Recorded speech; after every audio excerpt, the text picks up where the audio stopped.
All right. Hi, very good morning to everyone. Right. Thanks for joining us so early in the morning. And I hope most of you all have your breakfast or having your breakfast soon.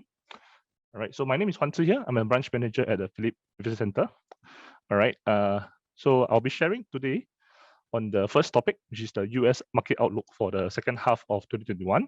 All right. So I hope my volume is loud enough. So if it's too soft, do let us know. So maybe I can actually adjust my volume. All right. Okay. So I believe some of the attendees might be joining in a bit later.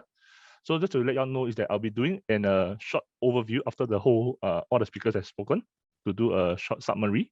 So if you have time, you can actually join us at the summary stage also, if you want to just look back on what was discussed for today. Right. So without further ado, let me just start. All right. Okay, so I believe most of you all, if you're following the US market performance, you realize that actually US still did pretty well in the first half of 2021, despite all the different risk factors that headline news have been mentioning. And actually, even though the US market has outperformed mainly the Asian markets, Singapore actually did quite well also, just to mention, all right, compared to the other Asian markets, mainly due to the fact that we didn't do that well for 2020. Okay, so for US markets, you can see the S&P actually outperformed both the Dow Jones, which is the industrial index, as well as the NASDAQ, which is mainly the tech index. Right. So the main reason might be the fact that you can see based on the sector performance over here.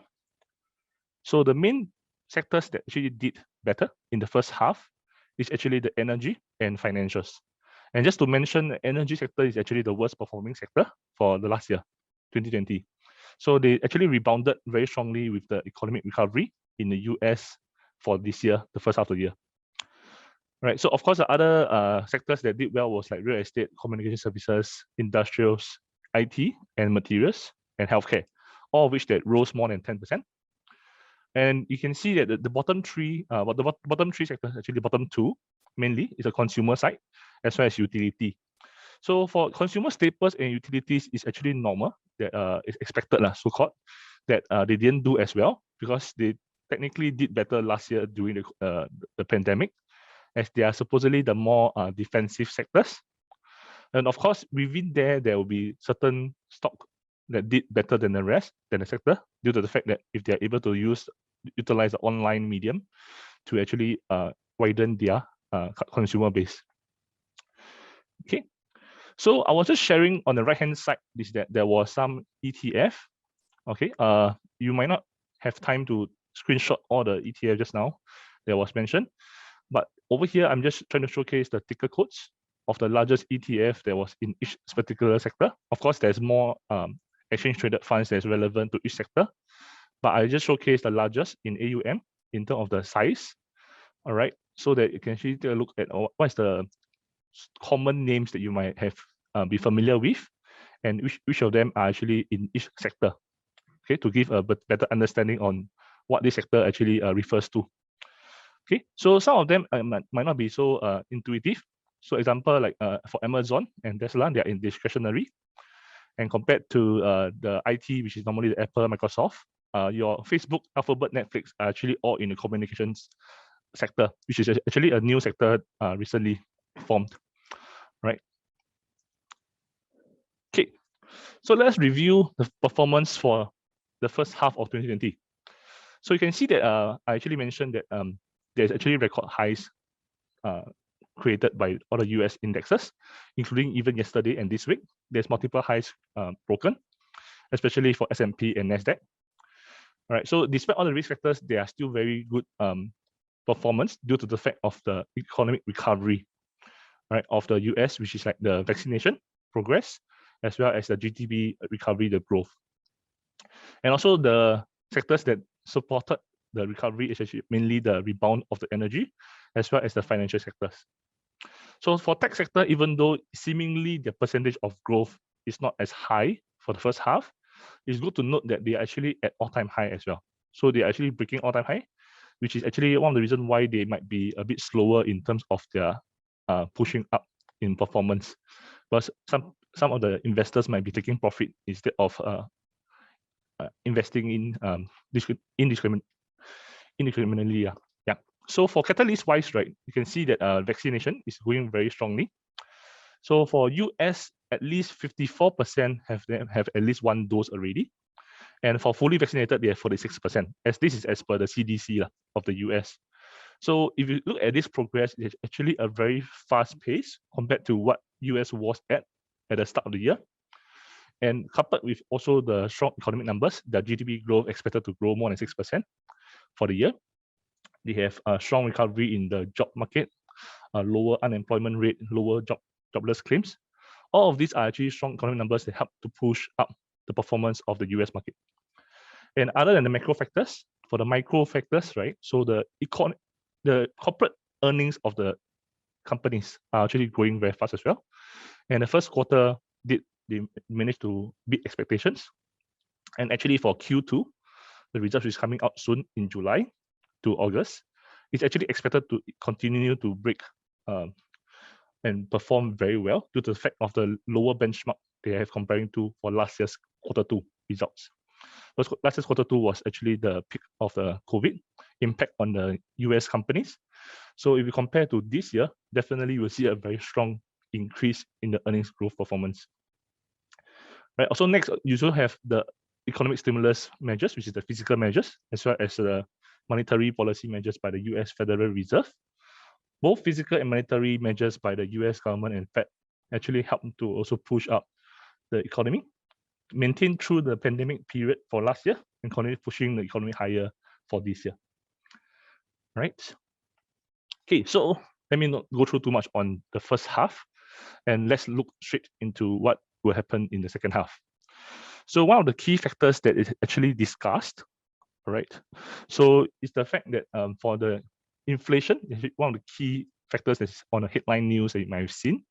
You might have seen it either on newspapers, here on radio, or on TV shows. All right. So basically, the fact is that inflation is going quite high now, above the Federal Reserve target of 2% currently. However, most of the analysts are split between whether it's transitionary or is it a persistent inflation. So for transitionary, right, one of the reasons is the fact that inflation can be caused due to the fact of a short-term supply chain disruptions, which is actually caused by the pandemic due to the many raw materials or the factory closing or labor shortages, where the manpower actually stopped going to office or to the factories due to the restrictions of the COVID. So it caused a lot of the supply chain disruptions across the world, not only in US, and thus, of course, their performance and the demand might actually outstrip supply at certain stages in certain sectors as well. So the mismatch of the demand and supply, right, is still ongoing because the fact that the supply chain cannot react so fast. They need some time to adapt and to resurface and put their supply capability back online. All right. So one example actually I quoted here is actually you see the real estate prices.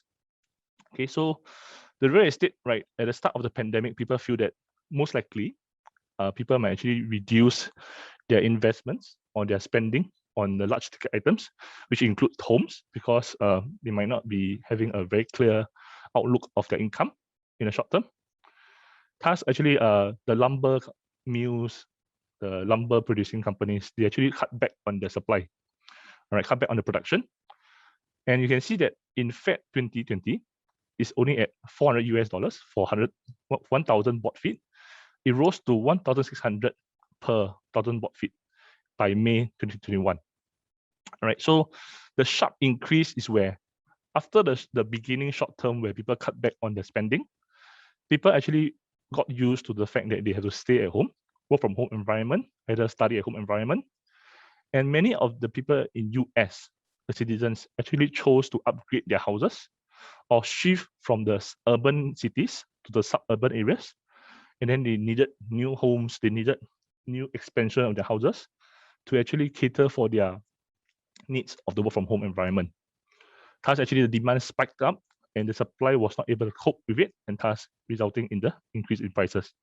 But of course, you can see that it might be a short-term issue. As the recent months in June, you can see that the price fell back very sharply with the supply chain coming back online and with the supply production mills actually going back to increase ramp up the supplies for the demand. Okay, So another thing to note is that the primary reference that the Federal Reserve used for inflation to see whether it's a transitionary or is it a persistent inflation is they use the PCE, the Personal Consumption Expenditure Index. So this Personal Consumption Index, Expenditure Index, right, the PCE is actually different from the CPI, which is the Consumer Price Index that's used by most people to gauge inflation. Because the PCE actually look at both the consumer and the business side of things. It is more of what the price of the businesses are selling the products. Okay, so PCE currently is at 3.4% for US, up from 2.4% expectations. So basically, even though it's much higher than the 2% target, if it's only going to affect for the short term, due to the fact that last year's PCE level was very low. So the Fed believe that it will average out and reach the long-term target of 2% currently still. Okay, so one of the chart I've used on the right-hand side is actually the break-even chart. What's the break-even rate? Break-even rate is actually your treasury yields, right? The US treasuries, minusing the yield from the inflation index bonds. So if you consider the fact that treasury yields and inflation index bonds are actually like risk-free rates, all right? So like rates that the government definitely will give. So minusing that off basically give you what is the expected inflation rate over the time period by the market. So currently is, of course, you can see the sharp increase in from 2020 to currently, but you can see that it's also sort of like picking off after the April to May period, and currently have dropped back down to 2.45 for 5 years period and 2.33 for the 10 years period. So if this break-even inflation rates continue to plateau and come back down, you can see that possibly the inflation rate is a transitionary factor and might not affect us much in the second half of 2021. Okay, however, on the flip side of things, right, just to showcase in case some investors look that it might be a persistent factor, the CPI, which I mentioned just now, actually rose 5% in May 2021, right? So compared to the expectation of 4.7%, is a larger increase. The jobless claims actually is lower as well. So lower jobless claim, increasing lower continuing claims, and increasing job employment numbers means that the employment is actually getting back online, and that actually might be a cause of more inflation, because as more people get the income back, they might start spending again, they might demand more products and services, and then where inflation might come into play again. And if you look at the fact on the right hand side, the dot plot from the Fed in June, you can see that more of the FOMC members actually perceive the rate hike in 2023 compared to the March update. So 13 out of 18 FOMC members see a rate hike, one at least in 2023, compared to March, I think with only seven members saw the possibility of that. So if inflation persists, even though the US Fed might keep mentioning that it might be transitionary, it might not be permanent, and is still in line with their long-term target, but the dot plot already shows that some of the members, I would say, is actually looking at the fact that if the inflation continue at this current rate and growth, there might actually be a potential tightening of policy impact, and the timeline might be actually faster than what market might be expecting right now. So really see how much inflation will continue for the next half of the year to see whether US Fed might actually give more hints on their potential policy impacts. All right, so if you summarize between the first half and second half, right, just showcase first before I go to more details. So first half, right, we have the strong growth of the economy. And for second half, my corresponding in the same area is that the fact that US stimulus measures, some of them are actually ending. So the impact or the benefit, the stimulus or catalyst impact from these stimulus measures might be actually waning off compared to the first half of the year. And for the strong earnings in the corporates for second half of 2021, the base effect will wear off by third quarter, which I mean is that I mentioned just now the Q2 result will be very good due to the fact that last year's quarter 2 result was actually lower. So if we compare year-on-year basis for the quarter 2 will be a good quarter, but by quarter 3 we will start seeing the impact, the benefit so-called start to wear off as well, when the US market already started rebounding at third quarter to fourth quarter last year. And for the low interest rate environment, of course, this will still maintain, but likelihood is that there might be potential hints that the rate hike will be brought forward to 2023, and whether it's 1 or 2 times is not yet known. But at least for this year, second half of this year, we know that the low interest rate environment should maintain. And for the bond market wise, right, even though it was calm in the first half, but second half, right, you can see that the potential slowing down of the Fed bond buying back programs, if they want to actually have the rate hike in the near future, the Fed need to start doing something about their bond buying program. So you can see on the right hand side, I actually included the Federal Reserve total assets.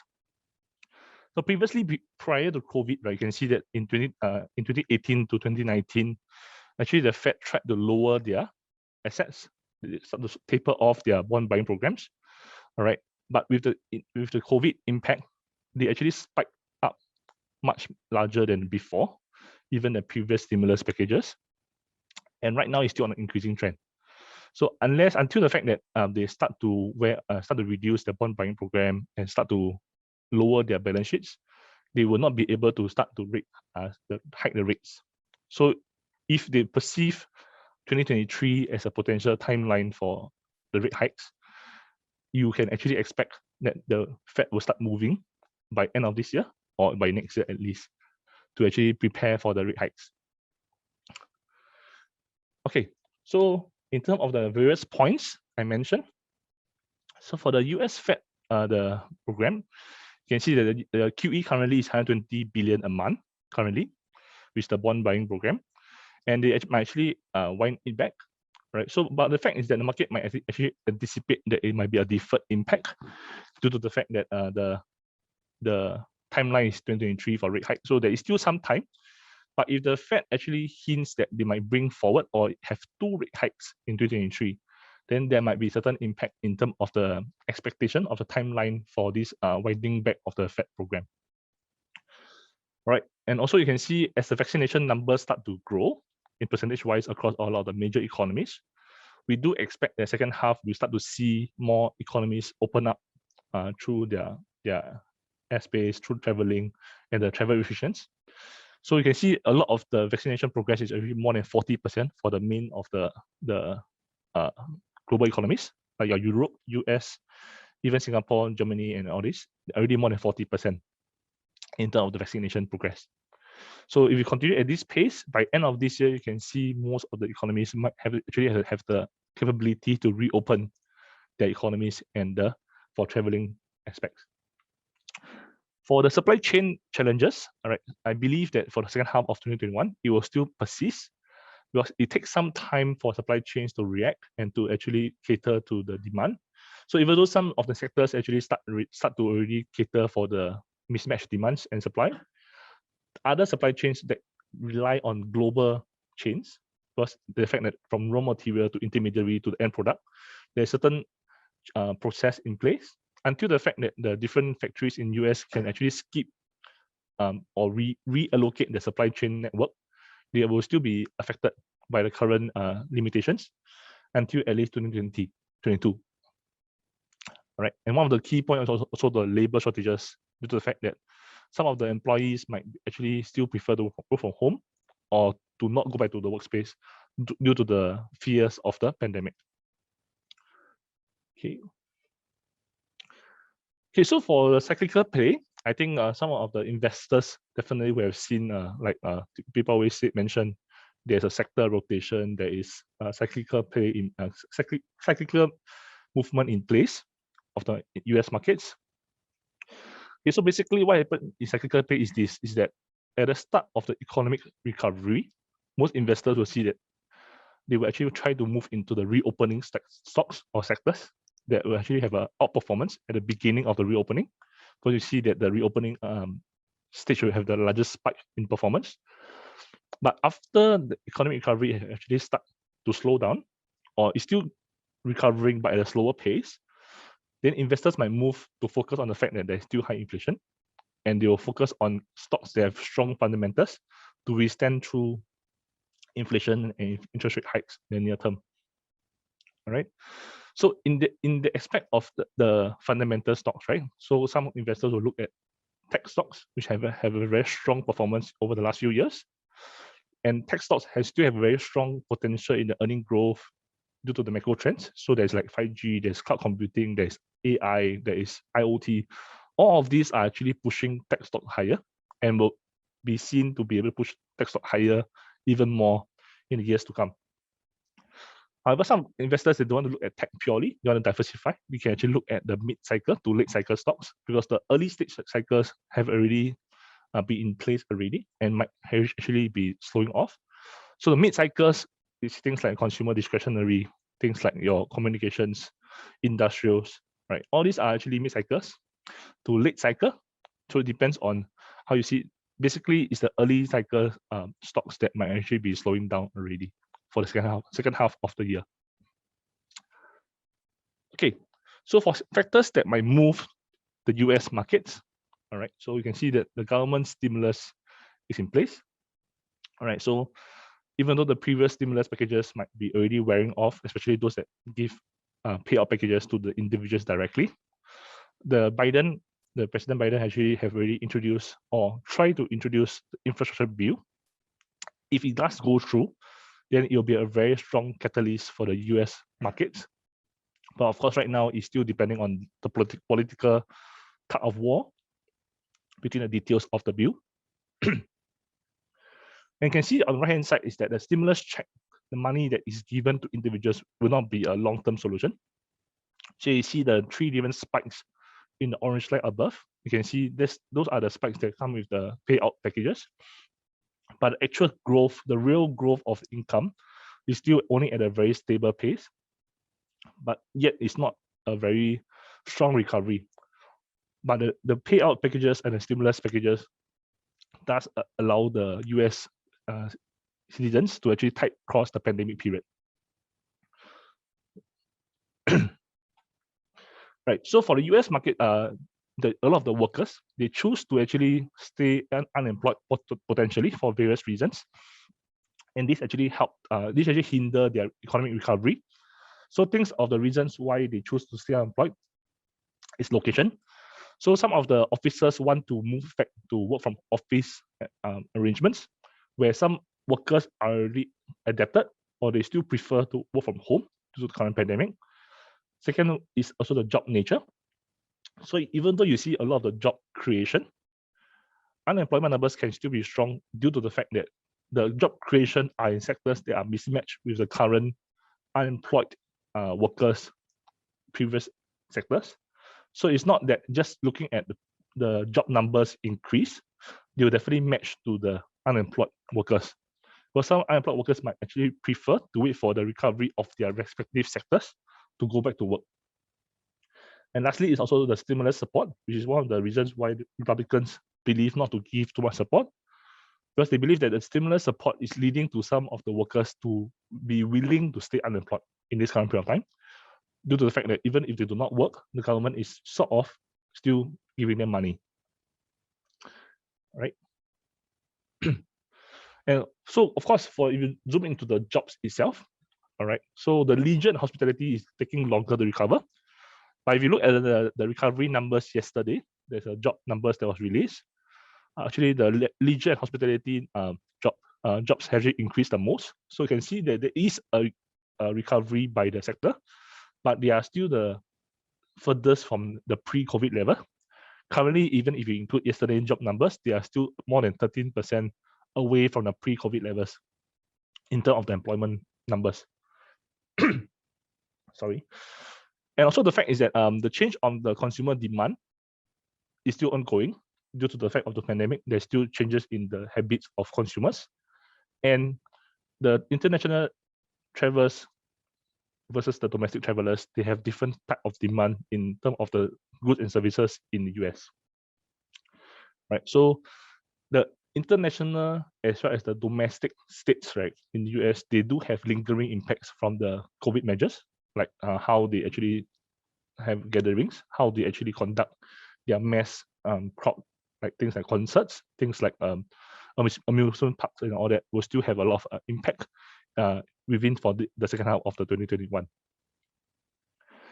Okay, so next one is also on air travel recovery. I mentioned that a lot of the major economies look to recover and look to actually might reopen the airspace due to the fact of their vaccination numbers. But air travel recovery is still very slow in place right now. So in the Q3, the first quarter of the second half, it will still be slow. And right now, the US air travel numbers is only at 75% of the pre-COVID levels. And out of these numbers, total is only 18% currently of pre-COVID numbers for international travel.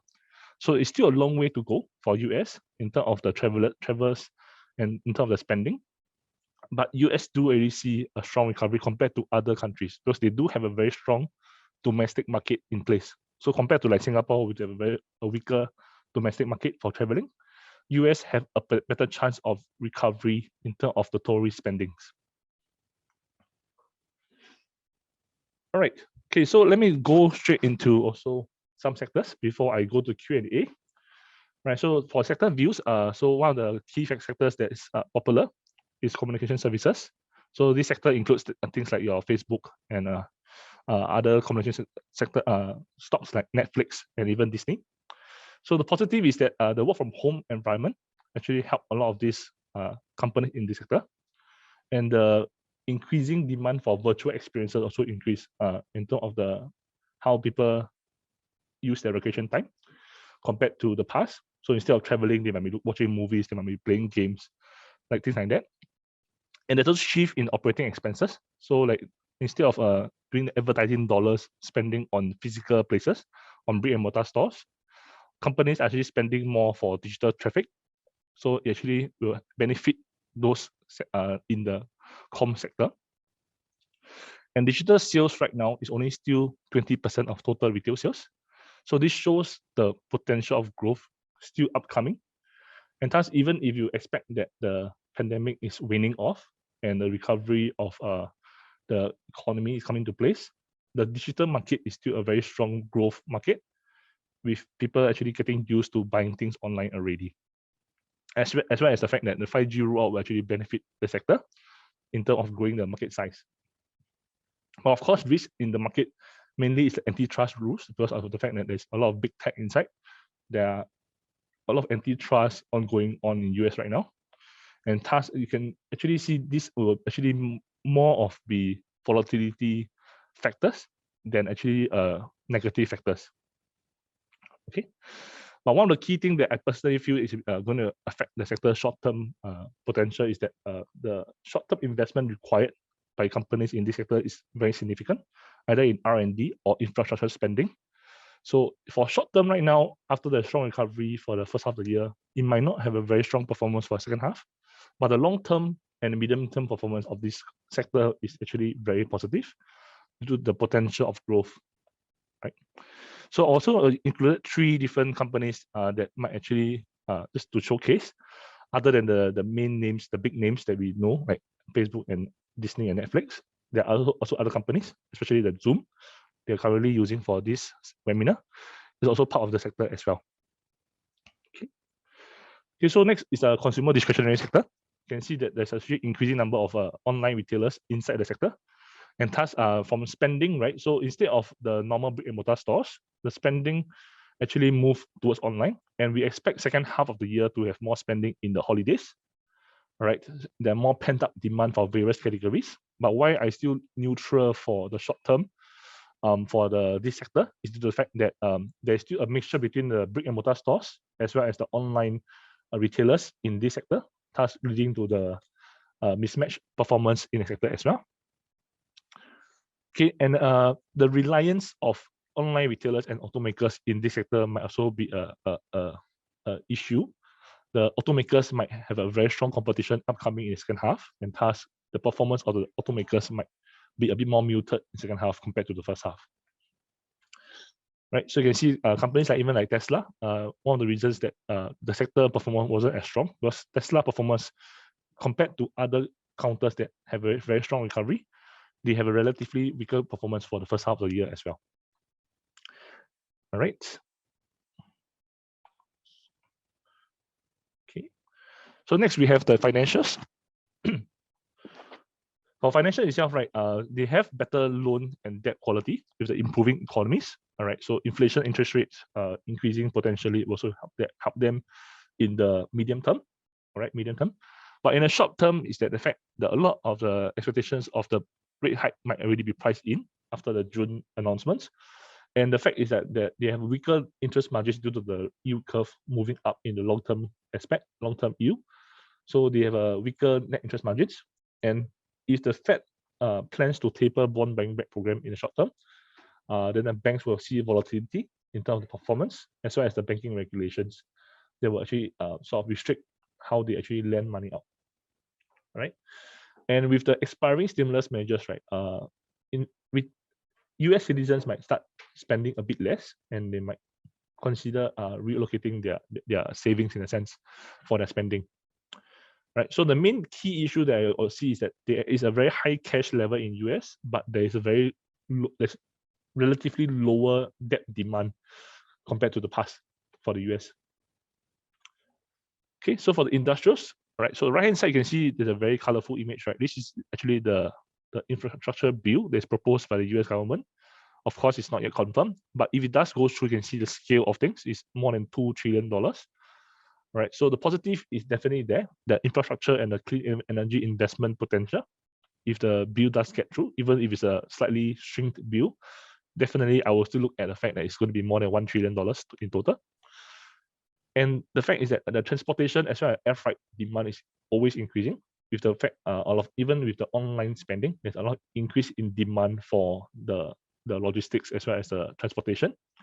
And you see globally, not only for US itself, the global trade and the global sales of the online shopping, right, actually help to improve the movement of goods, and that will also help the infrastructure and industrials as well.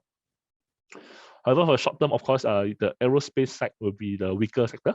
Of course, if it does reopen the airspace, you can see that this sector might actually be the rebound part of the sector. But currently, it still faces a lot of headwinds, and defense spending is a bit more weak under the Democrats, and the infrastructure bill might take longer than expected to pass through. So even though we have a very strong, very good outlook for the short term, but if the bill is being delayed a few times, then there might actually weaken the interest level of the investor market on this bill itself. Right.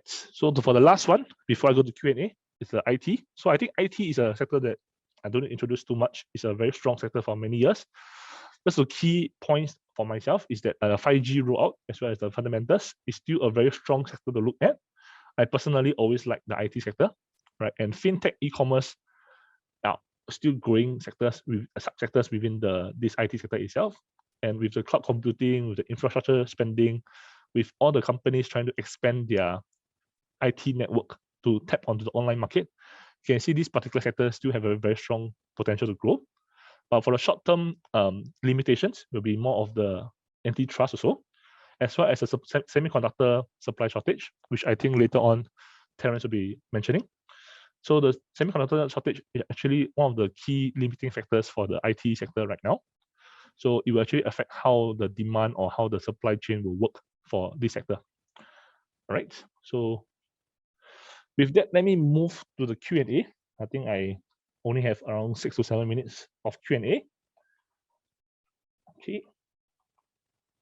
Okay, so if you have missed out some of my parts, right, not to worry, I think the slides will be actually given and the recording is actually online, from what I understand. Okay, so for Q&A, let me go to the priority question answering first. Okay, how will the higher interest rate as a result of impending interest rate in 2023 affect the market? Will stocks, which stock will benefit and which industry will be adversely affected? Okay, personally, I think yes, the higher interest rate impending will affect the market. However, the impact is a bit more muted. Why? Because if I'm talking about the fact of the second half of 2021, if you say 2022 next year, I would say yes, it's a stronger impact. But for the rest of this year, it will not have a very strong impact due to the interest rate impending. It's more of maybe it will affect more of the financial stocks, as well as stocks that have high debt ratios. So like your startups in the IT sector, your smaller companies that rely on the interest rates, as well as the real estate industry. But as a whole, right, I don't think interest rate is a main factor. From the Fed, I would say that the bond buying back program, the timeline will affect the markets more. All right, so I hope that answered your questions. Right, so do you think the current performance of the US stock market has already taken into impact? Yes, I personally feel that the current performance have already taken into effect of the impending rate hike. So if you actually take a look at my financial graph, on the right-hand side, at the bottom, the blue line actually is the performance of the financials, and the orange line is actually the treasury yields. So you can see there's a mismatch divergence where the financial stock price already went up much ahead of the yields.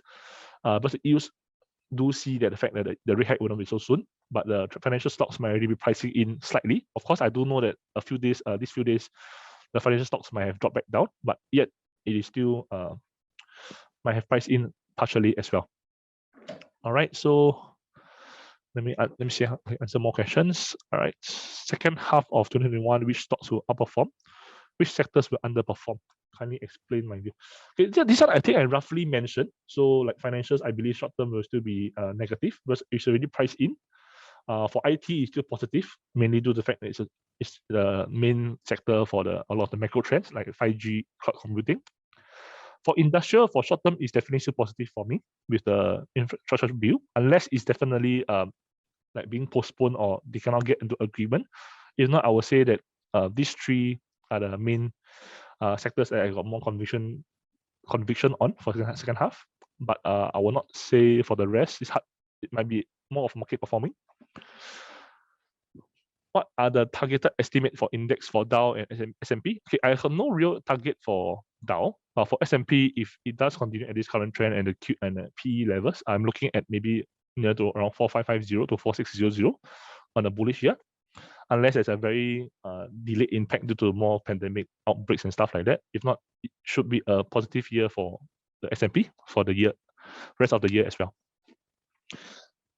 All right. So for US market, are oil, finance, airline shares still a good buy or hold? Okay, so for finance shares, I think I mentioned just now, is that for medium and long term, it's still okay. So if you have a very strong outlook, if you can hold on, it's okay. For oil, which is the energy sector, if it's oil specifically, then I would say I personally would not recommend to hold. But if it's the energy sector, then with the clean energy aspects and investments, then yes, it's a good potential to grow. All right, so I think I might move to the Q&A from the Zoom as well. All right, before I run out of time, I think I can do around 2 or 3 more. Right, so for the US 10-year Treasury notes have been trending downwards, all right, despite of tapering. Would there be a tailwind to tech stocks? Okay, yes. So basically, if the EU market, the US Treasury yields start to trend downwards, all right, for the long-term yields, it might actually seem good for the counters for the sectors that is sensitive to the interest rate environment. But if the US 10-year yields have been trending down, but you see the 5-year yield or the 2-year yield start going up, then it might be causing of the inversion of the yield curve. It's not good for the market as a whole as well again. So it depends whether it's an overall yield shift downwards or is it a inversion of the yield curve again. I think last year we saw that happen a few times, and you can see that there's a lot of volatility when that happens, right? Okay, so next we have, with the US infrastructure bill approval, can you suggest 3 top infra ETF or index fund? Okay, I can't really exactly say the individual names, but I think my beginning slides did mention the infrastructure ETF that is the largest and the most diversified in terms of how they actually get exposed into the big caps. But it depends on whether I think you can take this offline. You can ask us separately and you can answer on that as well. Okay. If inflation is indeed persistent, what are the buying opportunity when the Fed decide to tighten the policy? Okay, so if the Fed does tighten policy earlier than expected, it will cause a lot of volatility in the bond market. It will cause volatility in those that require the high debt ratios, like real estate. So I would say if you are looking to bet on the tightening earlier than expected, then you might be looking at more of the defensive sectors, so like the defense itself, or the materials, or example like the consumer staples, which didn't do that well for the start of the year. All right. So how about China listed? Okay, China listed companies, they are actually very dependent on the regulations, so I can't really say for sure. But personally, I feel that as long as there's no very big spike in geopolitical tensions, the China companies really still depend on the fundamentals and the sectors they're exposed to. Okay.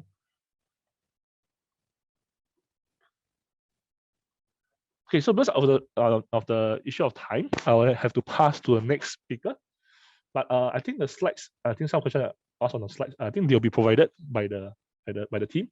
And other than my Q&A, actually at the back, I did mention the rest of the sectors that I had no time to explain. So I thanks everyone for giving me the opportunity to talk to you all, and hope you have a good morning ahead. And I'll pass the time to the next speaker.